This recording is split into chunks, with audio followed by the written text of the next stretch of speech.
¿Por qué SSA?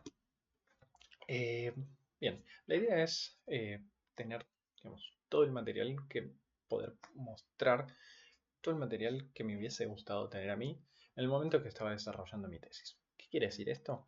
Cuando, bueno, estaba realizando mi tesis, yo tenía que implementar ciertos programas que hacían simulaciones numéricas, hacían análisis de los datos que venían de las simulaciones, datos que venían del laboratorio, tenía que hacer gráficos, visualizaciones para entender cuáles eran las cosas que aparecían.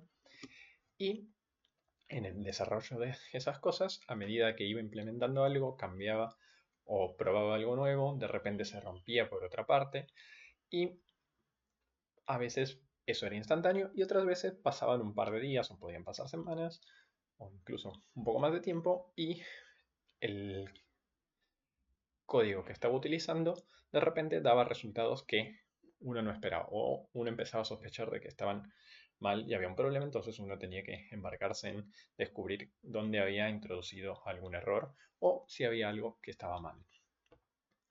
Bien, lo otro era que a medida que iba implementando más cosas, era un poco más difícil entender y manejar las distintas partes, entonces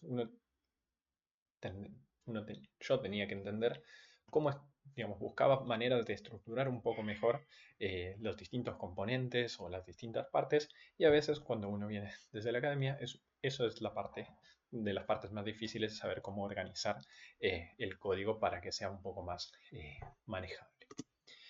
Y el otro problema que tenía era que muchas veces, digamos, a uno se le ocurren muchas cosas que son eh, muy fáciles de hacer, uno lo implementa, pero cuando otra persona tiene que utilizarlo y uno tiene que explicarlo, uno se da cuenta de que tiene muchas suposiciones dentro de la mente de uno que hace que el programa no funcione en la computadora de otra persona no entiende cuál es el funcionamiento o si quiere probar algo nuevo, y esas cosas hacen que haya mucha más fricción en el compartir y que otras personas puedan utilizar el código. Entonces, una de las cosas que en ese momento creía que iba a poder realizar es aprender todas estas prácticas de lo que iba viendo en el momento, lo que se llamaban las buenas prácticas del desarrollo de software, como que ya estaban bastante aceitadas, bastante probadas, bastante estructuradas en la industria, entonces sentía que un paso hacia la industria iba a ser algo muy bueno para aprender todas esas cosas que prometían en videos y artículos en internet. La cosa fue así, después de ya varios años, eh, teniendo exposición a programas, desde programas muy sencillos hasta programas eh, inmensos dentro de la parte de software para empresas financieras, eh, sentía que, bueno, aprovechando todo eso que aprendí en todo este transcurso del tiempo, lo mejor es poder compartirlo con el resto de personas que sigan en la academia o incluso sigan en la industria y que les interese el desarrollo de software científico para poder tener una retribución. También hay muchas restricciones en la industria, donde hay muchos más controles, hay muchos más validaciones y tienen que cumplir con muchos requisitos, entonces a veces el desarrollo de tecnologías nuevas o probar cosas nuevas es mucho más sencillo dentro de la academia, entonces también tiene que haber un ida y vuelta, inventar nuevas cosas, probar, tener estructuras. A veces hay problemas que ya están que fueron resueltos en la academia hace muchísimos años, pero tardan en llegar a la industria. Entonces, tener un intercambio, un diálogo entre ambas secciones me parece que es algo eh, muy interesante y fundamental para tener en cuenta. Bien, ¿cómo va a ser el contenido? El contenido van a ser screencasts, ¿qué quiere decir?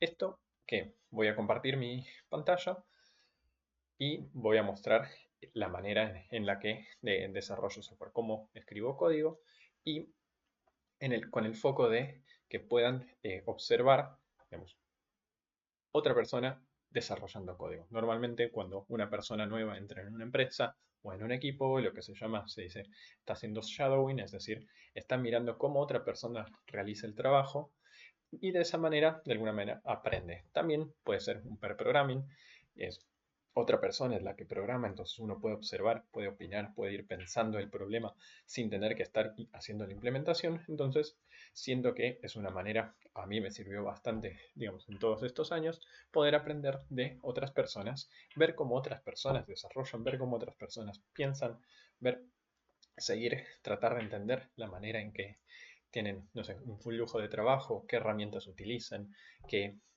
formas de trabajo tienen, porque muchos podemos compartir las mismas herramientas, pero las utilizamos de distintas maneras. Entonces es interesante explorar estas cosas. Bien, ¿por qué en castellano y en español? La mayoría de los materiales de tecnología y de ciencia están en inglés, entonces para dar la posibilidad de que haya más material, desarrollar más material, digamos, no hay nada malo con eso, y también con el foco de poder hacerlo mucho más accesible a todas las personas hispanohablantes. Bien, ¿por qué el lenguaje Julia? Primero porque quiero profundizar mi conocimiento en el lenguaje y tener un proyecto concreto para probar ideas, desarrollar, encontrarme con problemas y resolverlos me parece la mejor manera de hacerlo. Y de paso, bueno, tener la posibilidad también de aprender a hacer todos estos, lo que es videos, grabar, entender un poco, exponer mejor las ideas, todo dentro del mismo contexto. Entonces, Julia está, digamos, desde que lo diseñaron, desde que se implementó, está enfocada al desarrollo de software científico. ¿Qué quiere decir esto?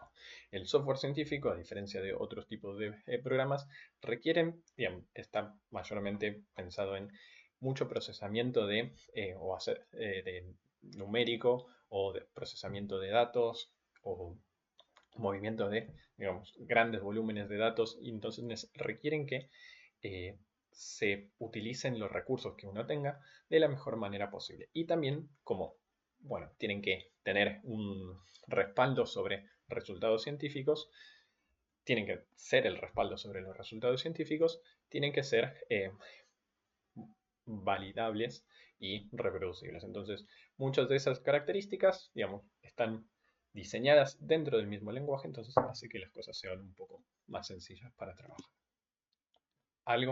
Tiene una sintaxis sencilla, muy parecida a Python, incluso más sencilla en algunos casos. Tiene un gran ecosistema de librerías científicas, que es algo importante. En los últimos años se desarrolla, digamos, va creciendo la comunidad de personas que desarrollan en Julia y empiezan a haber muchas librerías que resuelven problemas de manera novedosas y de maneras como mucho más estables que en otros lenguajes.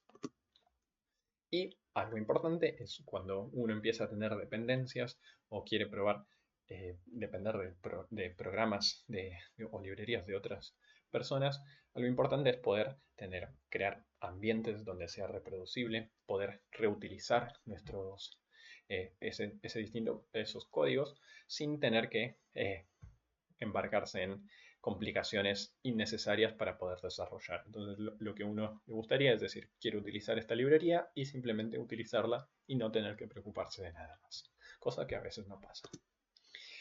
Y otra cosa es la interoperabilidad con otros lenguajes. Algo importante es, normalmente tenemos experiencia en otros lenguajes, como sea Python, sea MATLAB, sea C++, C Sharp, y queremos probar algo que ya conocíamos o tenemos un código que tiene que empezar a interactuar con código nuevo y a veces cuando hay interoperabilidad entre lenguajes y es sencilla de implementarla, es muy bueno para poder hacer comparaciones de implementaciones, poder hacer validaciones de que los resultados en un sistema nuevo son semejantes o iguales a los resultados que uno tenía antes. Entonces es algo muy importante para tenerlo. Y Julian tiene bastante interoperabilidad tanto con Python como C, C++, MATLAB. Entonces permite también migrar librerías que uno tiene hacia cosas nuevas.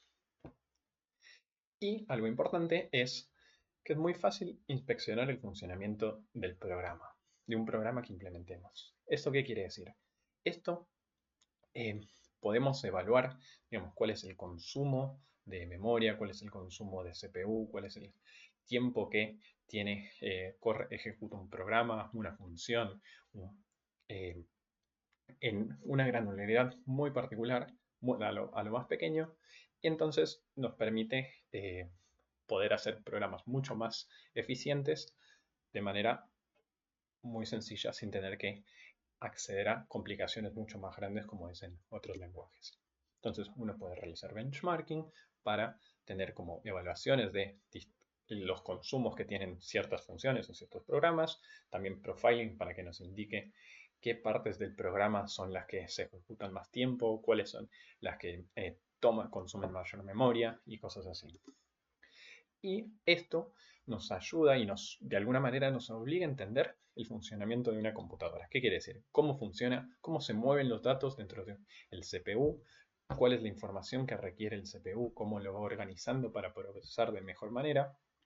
Y algo que es importante es que cuando requerimos software que sea eficiente y tenga muy buena performance, no solo importa la implementación, sino también la máquina en la que se corre. Entonces, de alguna manera, el lenguaje nos obliga a entender esa dualidad entre el dónde corre y cómo es la implementación. Y tener en cuenta ambas cosas para tener el mejor programa posible. Bueno, ¿qué asumo de quienes vean estos videos?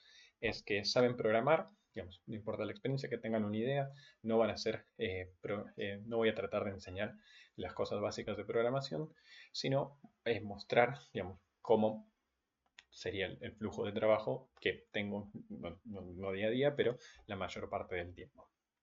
Y también, como no voy a estar explicando detalle por detalle distintas cosas, es una idea de que puedan ser, digamos, incorporar o aprender un poco de una manera de ser autodidacta, de a partir de la información que les presento acá, puedan ir y aprender otras cosas y buscar más información.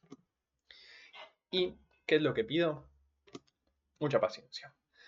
Hay muchos programas, digamos, hay muchos problemas que requieren soluciones que son largas en el tiempo. A veces uno espera que las soluciones, digamos, que hace en la computadora y a medida que los programas o los problemas son más complejos, requieren mucho más tiempo.